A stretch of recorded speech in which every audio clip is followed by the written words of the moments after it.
we will learn what is a desperado.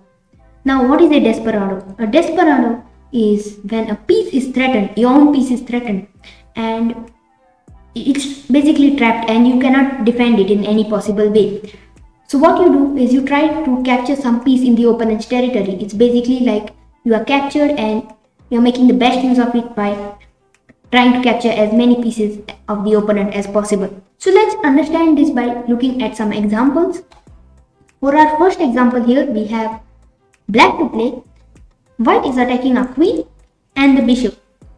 Now, it looks like we can take the free queen, but white will also take a queen and it will be an equal amount of trade and no one will get any advantage. We have a way to get advantage here. It's not by taking this knight because white will also collect your bishop.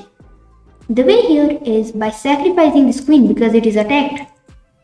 We capture queen into c3. If he takes b into c3, you can see we take the queen, and after he takes a bishop, we take the knight and we are a piece up. And basically here, if we would not take this and he would take a bishop, then we would collect the knight. So basically this time our queen was being threatened and we sacrificed it and we made the best use of it. Let's move on to our next example. Here we are attacking black's queen and black is not attacking a queen, so it just looks like the queen is free. But you have to look at bigger threats than capturing the queen. Bishop takes d8 leads to a mating one after knight h2. The rook gets this open file and the knight covers e2. It's a checkmate. So we cannot capture the queen. So basically now black is attacking our bishop. We can take his knight, but as I said, black can take our bishop. Here what is the problem? The problem is that this knight is controlling e2, which leads to a checkmate.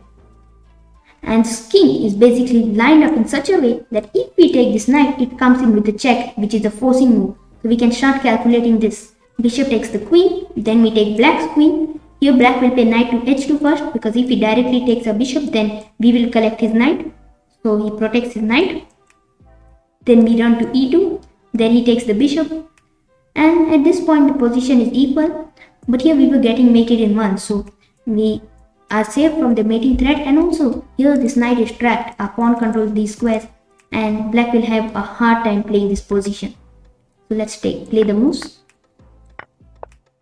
Let's go to e2, and here the game will continue and we'll try to trap this knight later on. Let's move on to our next example. In this position, white is attacking a queen.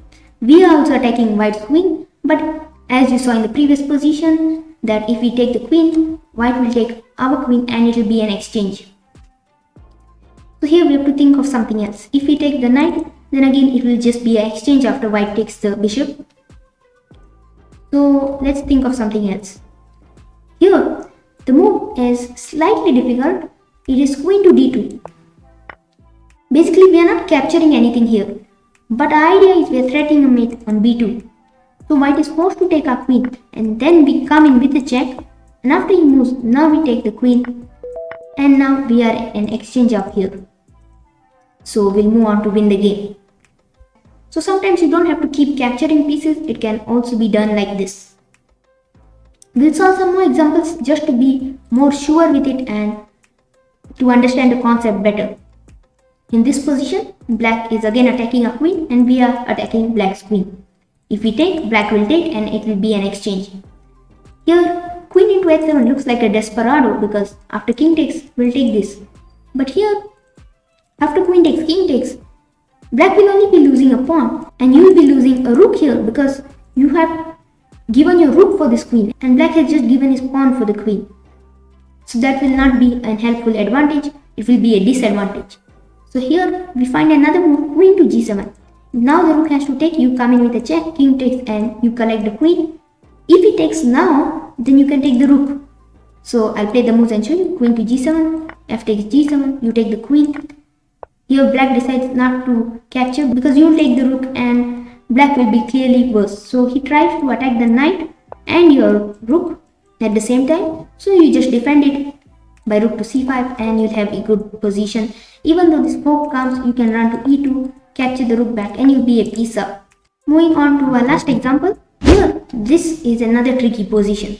White is attacking your queen. You are not attacking any of the white pieces. If you try to save your queen, for example, queen to h3, a simple looking move, there's knight into f6 check.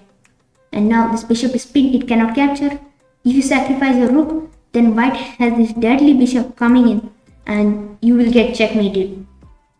So basically now you are going to lose your queen if you move it anywhere.